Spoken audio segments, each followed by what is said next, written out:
کہ تو روزہ رکھ کے تو اس کے مقصد کو نہیں سمجھا. لعلکم تتقون. روزہ دار تو وہ ہے کہ روزہ رکھا ہوا ہے، کھانے بھی سے رکا ہے، پینے سے بھی رکا ہے، عمل زوجیہ سے بھی رکا ہے، پھر وہ جھوٹ سے بھی رکے، غیبت سے بھی رکے، بدنگاہی سے بھی رکے، حرام خواری سے بھی رکے ساری چیزوں سے. یہ بتلائیے کہ روزے کی حالت میں اپنی بیوی کے پاس جانا منع ہے تو غیر محرم کو دیکھنا جائز ہے؟ ہمارے ٹی وی پہ میں نے پہلے بھی کہا تھا کہ ہم ٹھیکیدار اور ذمہ دار نہیں ہیں مذہب کے. یہاں ہمارے آنے سے پہلے بھی کوئی بیٹھا تھا، ہم مریں گے تو یہاں ہم سے بڑے بڑے نیک لوگ بیٹھے ہیں. کوئی بندہ ذمہ دار نہیں ہے. بڑے بڑے کنج کلا، صاحب جبہ و دستار، بڑے بڑے صاحب بصیرت، آئمہ، فقہاء، علماء، زعماء، نقباء، صوفیاء، اولیاء، غوث، کتب، ابدال، اوتاد، کتب الاقطاب، جانے کون کون آئے، علماء آئے، مفسرین آئے، محدثین آئے، گزر گئے.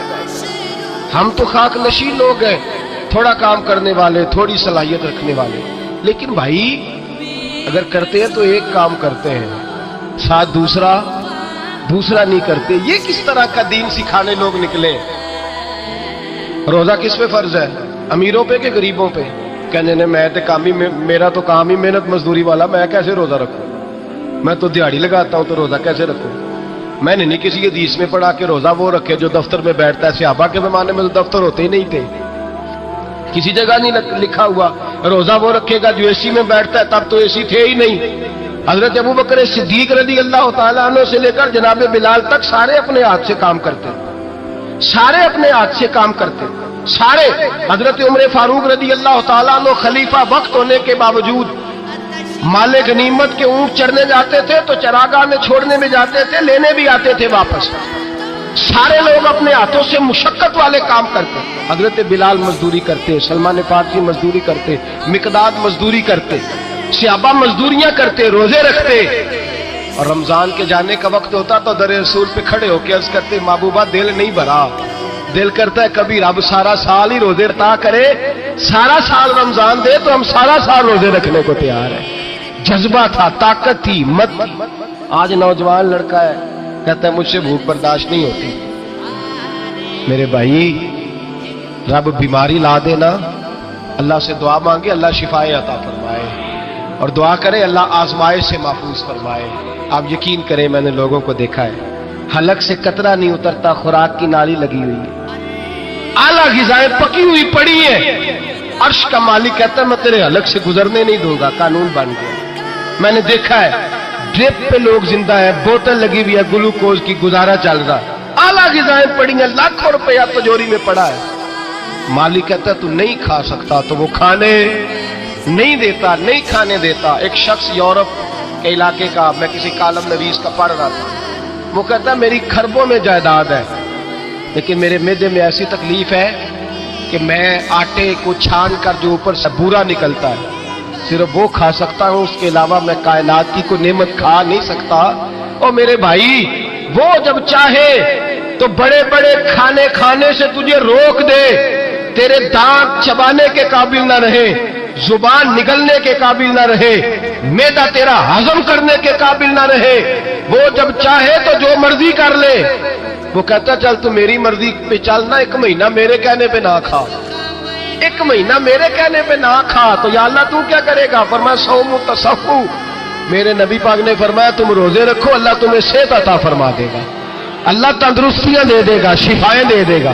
تم روزے رکھو اللہ تمہیں، سبحان اللہ، اللہ طاقت دیتا ہے، ہمت دیتا ہے، اللہ ہمت دیتا ہے. میں نے دیکھا ہے، میں نے بزرگوں کو دیکھا ہے، ضعیف لوگوں کو دیکھا ہے، کمزور لوگوں کو دیکھا ہے. میں نے دیکھا ہے روزے رکھتے ہوئے، مزدوروں کو دیکھا ہے روزے رکھتے ہوئے. میں اپنے ابا جی کو کہتا ابا جی اتنی سخت گرمی اور مزدوری آپ کرتے اور مزدوری کے عالم میں روزہ رکھتے تو کہتے پتر روزہ کی آندا ہے، روزہ کدوں کو جاندا ہے؟ روزہ اپنی جگہ تے وے مزدوری اپنی جگہ ہوتے. اور کئی دفعہ مینوں فرمان لگے مینوں یاد سمجھ کوئی نہیں لگتی، پتہ نہیں روزے چ اللہ طاقت کتوں دے چھڑدا ہے، اتنی زیادہ کام بھی زیادہ کریدا ہے تے روزہ بھی بھائی صوم تصخو. میرے مصطفیٰ نے فرمایا تو روزہ رکھ اللہ تجھے صحت عطا فرما دے گا. محبوب پاک صلی اللہ علیہ وسلم فرماتے جس نے جھوٹ نہیں چھوڑا، غیبت نہیں چھوڑی، برائی نہیں چھوڑی، اللہ کو اس کے بھوکے پیاسے رہنے کی کوئی ضرورت نہیں. وہ काहे का रुका है? जब कोई काम तो उसने अल्लाह की रिदा वाला किया नहीं। रोजा रख के दगा कर रहा है, रोजा रख के झूठ बोल रहा है, रोजा रख के कम माप रहा है, तोल रहा है, धोखा दे रहा है, रिश्वत ले रहा है, फ्रॉड कर रहा है, हराम का माल इकट्ठा करके कहता है उसमें से चलो 10 देंगे भी पका देंगे। वो भाई जो काम अल्लाह ने तुझे करने को हुक्म दिया था, जब तू वो बजा ही नहीं ला रहा, मकसद रोजा ही तो हासिल लअल्लकुम तत्तकून। रोजे का मकसद ये है कि तू परहेजगार हो जाए। मेरे नबी पाक अलैहिस्सलातु सलाम की बारगाह आली मर्तबत में 2 औरतें आई, ये चीजें खा लो। कहने लगी महबूबा हमने रोजा रखा हुआ है। फरमाया नहीं, तुम्हारा तो रोजा नहीं है, हुजूर रखा हुआ है रोजा, सहरी से लेकर अब तक कुछ नहीं खाया, शाम तक भी नहीं खाएंगी। महबूब ने फरमाया जरा कह तो करो, उल्टी तो करो। कह की तो उनके हलक से खून भी निकला और गोश्त के लोथड़े भी निकले, फूटियां भी निकली। नबी पाक ने फरमाया वहां बैठ के तुमने अपने जानने वालों की गीबत नहीं की, चुगली नहीं खाई? खामोश हो गई, गर्दनें झुक गई। नबी पाक ने फरमाया तुमने कुरान नहीं पढ़ा कि जो अपने भाई की गीबत करता है वो मुर्दा भाई का गोश्त खाता है? तो गोश्त खा के भी तुम्हारा रोजा रह गया। किस तरह का रोजा है कि साहब रोजा रख के ना रखने वालों पे तनकीद कर रहे हैं। तरावियां पढ़ के निकले हैं तो कहते हैं मैं अकेला ही नेक हूं, बाकी तो मोहल्ले में कोई पढ़ता ही नहीं। ये कैसा तेरा रोजा है कि शव्वाल से लेकर शाबान तक गाना सुनाया जाएगा, शाबान से लेकर शव्वाल तक नाच गाना किया जाएगा, शव्वाल से लेकर शाबान तक धमा चौकड़ी होगी, रमजान आएगा तो हदीसें सुनाई जाएंगी, रमजान आएगा तो लोगों को कुरान पढ़ के सुनाया जाएगा। ये मजहब बाज नहीं है, एक गवैये मजहब सिखाएंगे, एक्टर मजहब सिखाएंगे। ये मजहब बाज नहीं है कि एक गिलास के अंदर पहले शराब पी लो, फिर उसी गिलास में रमजान आए तो शहद बांटना शुरू कर दो। ये बाज नहीं, ये मेरे रसूलुल्लाह का मजहब है। अगर तुम्हें शौक है दीन सीखने सिखाने का, यकम रमजान को तौबा करो और कहो कि हम टीवी पे बैठ के हदीसें सुनाएंगे तो सारा साल सुनाएंगे, और जिस जुबान से हदीस निकलेगी फिर उससे कभी गंदा गाना नहीं निकलेगा, फिर कभी नाच गाना नहीं होगा। ये कौन सा मजहब है जो बीबियां सिखा रही हैं? ये कौन सा दीन है जो औरतें सिखा रही हैं? मेरे रसूल पाक सल्लल्लाहु ताला अलैहि वसल्लम का वो मजहब है कि मेरे आला हजरत फाजिल बरेलवी रहमतुल्लाह अलैह ने फरमाया मर्द के लिए जायज नहीं कि वो औरत की जुबान से मिलाद भी सुने, नात भी सुने। मर्द के लिए जायज नहीं, मर्द को मर्द सिखाएगा, औरत सिखाएगी तो औरतों को सिखाएगी। बेशक आप सवेरे फतवा दीजिए कि छोटी सी मस्जिद में बैठ के, छोटे से कोने में बैठ के छोटा सा मौलवी, और वहां तो इतने इतने बड़े मुफ्ती टीवी पे बैठे हुए, वो गलत है तो सही है, कैसे हो गए? सुनो, मेरे नबी पाक अलैहिस्सलातु सलाम के मजहब का हुस्न ये है कि इस्लाम कहता है एक नजर बीबी को देखा किसी ने गलती से तो माफी हो जाएगी, दूसरी नजर शहवत से देखा तो हराम है उसके लिए। वो पाकिस्तान का मौलवी हो या सऊदी अरब का शाह हो, किसी के लिए औरतों के बीच फिरना उठना बैठना जायज है? मेरे नबी पाक सल्लल्लाहु ताला अलैहि वसल्लम ने फरमाया मैं औरतों से मुसाफा करने नहीं आया, और मेरे नबी पाक सल्लल्लाहु अलैहि वसल्लम ने फरमाया, हुजूर फरमाते देखिए ना, कुत्ता बिल्कुल नापाक नहीं होता, कुत्ते का थूक नापाक होता है, या कुत्ता गीला हो जाए तो नापाक होता है, लेकिन खिंजीर सारा नापाक होता है, कुल नापाक है खिंजीर। नबी पाक ने फरमाया खिंजीर भी हो और गंद में लिथड़ा हुआ भी हो, पेशाब में लिथड़ा हुआ हो, गोबर में लिथड़ा हुआ हो, पखाने और फुजले में लिथड़ा हुआ खिंजीर खिंजीर हो, उसका जिस्म तेरे साथ टकरा जाए तो इतना बुरा नहीं जितना गैर महरम औरत का वजूद तेरे साथ टकरा जाए तो बुरा है। इस हद तक मेरे नबी पाक सल्लल्लाहु और गुंबद के मामले में फतवा देने वाले, या रसूल अल्लाह कहने पर कुफर का फतवा देने वाले और बड़ी बड़ी बातें करने वाले खामोश क्यों हो गए? या अय्युहल्लज़ीना आमनू ला तत्तखिज़ुल यहूद वन नसारा औलिया। रब फरमाता है यहूदियों और ईसाइयों को दोस्त ना बनाओ, ये तुम्हारे दोस्त हो सकते, ये तुम्हारे सज्जन हो सकते। जब अर्श का मालिक कह रहा है सज्जन नहीं हो सकते तो तू दोस्ती की बात कैसे बढ़ा रहा है? या रसूल अल्लाह हमारे सज्जन कौन हो सकते हैं? फरमाया तुम्हारा दोस्त वो हो सकता है जो मोहम्मद अरबी का गुलामी करने वाला हो, जो रसूलुल्लाह की नौकरी करना वो दोस्त होगा, दूसरा दोस्त हो सकता?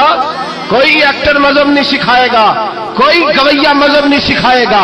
हजरत जनाब सैयदना जुनैद बगदादी, बगदाद के पीर से किसी ने पूछा था आज से 1100-1200 साल पहले, वो तो जमाना वैसे नेकी और परहेजगारी का था, कहा बाबा जी मर्द और औरत नेक हो, बगैर पर्दे के, बगैर हिजाब के, बगैर दीवार के बैठकर एक दूसरे को दीन सिखा सकते हैं? हजरत साहब बताइए, मर्द और औरत नेक हो तो बगैर पर्दे और हिजाब के एक दूसरे को दीन सिखा सकते हैं? तो हजरत जुनैद बगदादी फरमाने लगे सिखाने वाला हसन बसरी हो और सीखने वाली राबिया बसरी हो तो फिर भी बगैर पर्दे के बैठने की इजाजत नहीं। तो मुफ्ती साहब को इजाजत किसने दी? मौलाना साहब को इजाजत किसने दी? बड़ा वो नहीं होता जो टीवी पे ज्यादा आता है, बड़ा वो होता है जो रसूलुल्लाह के दीन पे अमल ज्यादा करता है। हजरत अब्दुल्ला इब्ने मसूद रदी अल्लाह ताला अन्हु फरमाते ज्यादा बातें करने वाला आलिम नहीं होता। हुजूर फिर आलिम कौन होता है? फरमाया पढ़ो कुरान, इन्नमा यख्शल्लाह मिन इबादिहिल उलमा। फरमाया बड़ा आलिम वो होता है जो अल्लाह से ज्यादा डरता है, इसलिए कि रब फरमाता है मेरे बंदों में से जो आलिम वो है जो अल्लाह से ज्यादा डरते हैं, खौफ रखते हैं। तो मेरे भाई रमजान अल मुबारक में बचना है, परहेज का वक्त है, तो कोई शख्स भी कोई शो ना देखे, मेरी मिन्नत है आप अल्लाह, कोई शो ना देखे। औरत का तो पर्दा है, तो हमें तो तमाशे पे लगा दिया गया, अजीब किस्म के एक्टर आ गए और मजहब सिखा रहे हैं। मेरी अपील है आपसे कि सहरी इफ्तारी के वक्त टेलीविजन बंद रखें। क्या चीज खोल के रखें? या कुरान खोल के रखें या रसूलुल्लाह का फरमान खोल के रखें। अल्लाह रसूल की तरफ तवज्जो रखें, वो सीखने सिखाने का वक्त है। छोड़े गवैयों से दीन सीखा जाएगा, हमें कोई शिकवा नहीं। ये पक्की तौबा करें, सवेरे आए आके दीन सिखाएं। और मैं उनसे भी अपील करूंगा कि आओ दीन सिखाओ। हजरत फुज़ैल बिन इयास फरमाते मैं डाकू था, कभी कभी छुप छुपा के जुमा पढ़ा करता था, फिर मैंने तौबा की तो सच्ची तौबा, फिर मैंने तौबा की तो रब को राजी करने वाली तौबा, फिर मैंने तौबा की तो छोड़ी हर शय, गरीबों का लूटा हुआ माल वापस किया, पैसे न दे सका।